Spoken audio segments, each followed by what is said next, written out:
DVR எப்படி online பண்ணுறதுன்னு பார்க்கலாம். இந்த விண்டோ வந்து ஃபுல்லாக வெளியே வந்துடுறேன். ஜஸ்ட்டு செட்டிங்ஸ் போங்க. இந்த 4 விண்டோ இருக்கு இல்லையா, 4 பாக்ஸ் இருக்கு இல்லையா, அது கிளிக் பண்ணிங்கன்னா செட்டிங்ஸ்னு இருக்கும். செட்டிங்ஸ் கிளிக் பண்ணிங்கன்னா நெட்வொர்க் அப்படிங்கிற ஆப்ஷன் இருக்கும். நீங்கள் டிவிஆருக்கு முன்னாடி ஈத்தர்நெட் கேபிள் கனெக்ட் பண்ணிவிட்டு இந்த டிசிபி ஐபின்னு இருக்கு இல்லையா, நெட்வொர்க்கில் டிசிபி ஐபி அப்படிங்கிற இதை கிளிக் பண்ணிவிட்டு இந்த இடத்துல பார்த்தீங்கன்னா ஆப்டைன் ஐபி ஆட்டோமேட்டிக்கலி அப்படின்னு ஒரு ஆப்ஷன் கொடுத்துருப்பாங்க. அது டிஃபால்ட்டாக ஆனில் தான், அது டிக்காகி தான் இருக்கும். டிக் ஆகாமல் இருந்தால் டிக் பண்ணிவிட்டு அப்ளை கொடுத்துருங்க. அப்ளை கொடுத்துட்டு இதே விண்டோவில் பாருங்கள், மேலே NAT அப்படின்னு ஒரு ஆப்ஷன் இருக்குது இல்லையா, இந்த ஆப்ஷனை கிளிக் பண்ணிக்கோங்க. கிளிக் பண்ணிவிட்டு இதில் எனபிள் அப்படின்னு ஒரு ஆப்ஷன் கொடுத்துருக்காங்க பாருங்கள், ஃபஸ்ட் ஆப்ஷனாக அதை கிளிக் பண்ணிவிட்டு அப்ளை கொடுங்க. அப்ளை கொடுத்தீங்கன்னா மேக்ஸிமம் உடனே வந்து நேட் ஸ்டேட்டஸ் சக்ஸஸ்னு வந்துடும். அப்படி வரல அப்படின்னா வந்து ஒன்ஸ் இந்த விண்டோவை க்ளோஸ் பண்ணிவிட்டு திருப்பி நெட்வொர்க்கில் நேட்டுக்குள்ளே வந்து பார்த்தீங்கன்னா நேட் ஸ்டேட்டஸ் சக்ஸஸ்ஃபுல்லி அப்படின்னு வந்துடும். சக்ஸஸ்ஃபுல்லின்னு வந்ததுக்கப்புறம் ப்ளே ஸ்டோரில் பெனிஃபியோ லைவ் அப்படின்னு ஆப் இருக்குது. இந்த பெனிஃபியோ லைவ்ங்கிற ஆப் இன்ஸ்டால் பண்ணிவிட்டு இன்ஸ்டால் பண்ணிங்கன்னா இந்த மாதிரி தான் உங்களுக்கு வியூ இருக்கும். ஜஸ்ட்டு அக்ரி கொடுத்து உள்ளே போயிடுங்க. ஜஸ்ட் அதை இது அளவுனா கேட்கும், அளவு கொடுத்துக்குங்க.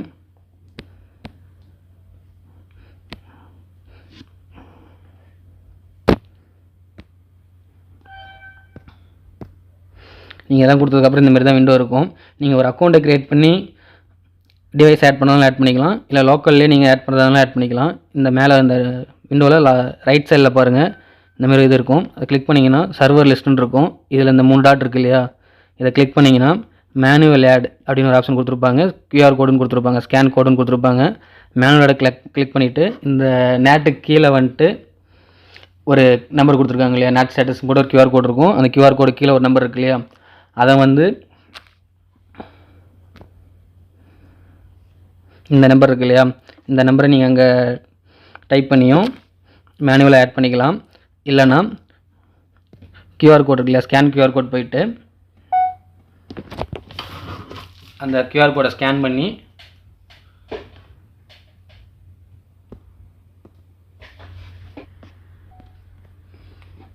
அந்த QR கோடை ஸ்கேன் பண்ணதுக்கப்புறம் டிவிஆரோட லாகின் பாஸ்வேர்டு வந்து இருக்கு இல்லையா, நான் அட்மின் போட்டிருக்கேன். டிஃபால்ட்டாக 1லேருந்து 6 வரைக்கும் இருக்கும். 1லேருந்து 6 வரைக்கும் இருந்தால் 1லேருந்து 6 வரைக்கும் போட்டுக்குங்க. நீங்கள் என்ன பாஸ்வேர்டு மாற்றினீங்களோ அந்த டிவிஆரோட லாகின் பாஸ்வேர்டு இங்கே போட்டுக்குங்க. போட்டு ஜஸ்ட்டு சேவ் கொடுங்க. சேவ் கொடுத்தீங்கன்னா இந்தமாரி டிவைஸ் ஆட் ஆகிடும். இந்த இடத்துல க்ரீன் சிம்பிள் வந்துச்சுன்னா டிவிஆர் வந்து மொபைலில் ஆட் ஆகிடுச்சு. இப்போ லைவ் பார்க்கலான்னு அர்த்தம். டிவைஸ் ஆட் ஆனதுக்கப்புறம் இந்தமாரி ஒரு 5 வியூ இருக்கும். இதில் ஃபஸ்ட் ஆப்ஷன் என்னென்னா வந்து டிவைஸோட நேம் என்ன நம்ம எடிட் பண்ணிக்கலாம், நம்ம இஷ்டத்துக்கு என்ன. ஹோம்னா ஹோம், ஆஃபீஸ்னா ஆஃபீஸ்னு போட்டு ஜஸ்ட் சேவ் பண்ணிங்கன்னா அந்த ஹோம்னு மாறிக்கும்.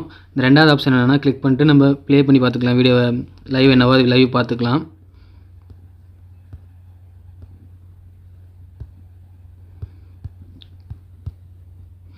அடுத்த ஆப்ஷன் என்ன, டெலிட் ஆப்ஷன் கொடுத்துருக்காங்க. அது கிளிக் பண்ணிட்டு நீங்கள் டிவைஸை டெலிட் பண்ணிடலாம். இந்த லாஸ்ட் ஆப்ஷன் என்ன வந்து இதில் வந்து கிளிக் பண்ணிங்கன்னா QR கோடு வரும். இந்த QR கோடு மூலிமா வந்து இந்த டிவைஸை வந்து இன்னொரு ஃபோனில் கனெக்ட் பண்ணுறதா இருந்தாலும் இந்த QR கோடை ஸ்கேன் பண்ணிவிட்டு நம்ம மொபைலில் கனெக்ட் பண்ணிக்கலாம். இந்த QR கோடு என்ன, அந்த நேட்டில் வந்து ஒரு நம்பர் இருக்குது இல்லையா, நேட்டுக்கு கீழே வந்து அந்த QR கோடு கீழே ஒரு நம்பர் இருக்குது இல்லையா, அந்த நம்பர் தான் இந்த QR கோடில் இருக்கும். ஸ்கேன் பண்ணிங்கன்னா இன்னொரு மொபைலில் நம்ம கனெக்ட் பண்ணிக்கலாம். இது அப்படியே நம்ம ஷேர் பட்டன் மூலிமா இன்னொரு யாருக்கும் அனுப்புறதா இதை வந்து நம்ம ஷேர் பண்ணிக்கலாம். இப்போ வந்து நீங்கள் வந்து லோக்கலில் வந்து அக்கௌண்ட் க்ரியேட் பண்ணாமல் ஆட் பண்ணிட்டீங்க. இதே அக்கௌண்ட் க்ரியேட் பண்ணி ஆட் பண்ணணுன்னா ஜஸ்ட் இந்த லெஃப்ட் சைடில் இந்த 5 டாட்ஸ் கொடுத்துருக்காங்க இல்லையா, 5 பாக்ஸ் கொடுத்துருக்காங்களா, அதை கிளிக் பண்ணிட்டு நாட் லாக்டின்னு இருக்கும். அதை கிளிக் பண்ணிங்கன்னா இங்கே யூசர் நேம் பாஸ்வேர்ட் க்ரியேட் பண்ண சொல்லும். இமெயில் ஐடி மூலியமாகவும் நீங்கள் அக்கௌண்ட் க்ரியேட் பண்ணிக்கலாம். இங்கே கீழே பார்த்தீங்கன்னா ஃபோனுன்னு கீழே ஒரு ஆப்ஷன் கொடுத்துருப்பாங்க. அதை கிளிக் பண்ணி ஃபோன் நம்பருக்கு போட்டு நீங்கள் அக்கௌண்ட் க்ரியேட் பண்ணிக்கலாம். அப்புறமேட்டு மொபைல் ஆப்பில் எப்படி நம்ம ப்ளேபேக் பார்க்குறதுனா கீழே பார்த்தீங்கன்னா இந்த 5 ஆப்ஷன் கொடுத்துருப்பாங்க. இதில் 4வது ஆப்ஷன் பாருங்கள், ஒரு ப்ளே பட்டன் மாதிரி கொடுத்துருப்பாங்க. அதை கிளிக் பண்ணிட்டு இதிலே பார்த்தீங்கன்னா லாஸ்ட்டில் பாருங்கள் கேலண்டர் ஆப்ஷன் கொடுத்துருப்பாங்க. கிளிக் பண்ணிட்டு எந்த டேட்டில் என்ன டைமில் நீங்கள் ப்ளேபேக் வேணும் செலக்ட் பண்ணிவிட்டு ஜஸ்ட் ஓகே கொடுத்தீங்கன்னா அது மட்டும் உங்களுக்கு ப்ளேபேக் வரும். இப்போ வந்து நீங்கள் போட்டிருக்கிறது வந்து இம்பிள்டு மைக் கேமரா போட்டிருக்கீங்க அப்படின்னா வந்துட்டு இந்த 2வது ஆப்ஷன் ஸ்பீக்கர் சிம்பிள் கொடுத்துருக்காங்க இல்லையா, அதை கிளிக் பண்ணிட்டு நீங்கள் அங்கே மைக்கில் என்ன ரெக்கார்ட் ஆகிட்டு இருக்கோ அதை நீங்கள் லைவாக கேட்டுக்கலாம். ப்ளேபேக்லேயும் அதேமாரி தான். ப்ளேபேக் பார்த்துட்டு இருக்கும்போது இந்த மைக் சிம்பிளை கிளிக் பண்ணிங்கன்னா அந்த மைக் ரெக்கார்டிங் நமக்கு கேட்கும். அதுக்கப்புறம் பார்த்திங்கன்னா இந்த மைக் இந்த ஒரு ஸ்பீக்கர் சிம்பிளை கிளிக் பண்ணிங்கன்னா நம்மளுக்கு கேட்கும். இந்த மைக் சிம்பிளை கிளிக் பண்ணிட்டு நீங்கள் பேசுகிறது வந்து அங்கே HDMI வந்து நீங்கள் டிவியில் கனெக்ட் பண்ணியிருந்தீங்கன்னா 2 வே டேக் மாதிரி யூஸ் பண்ணிக்கலாம் நம்ம.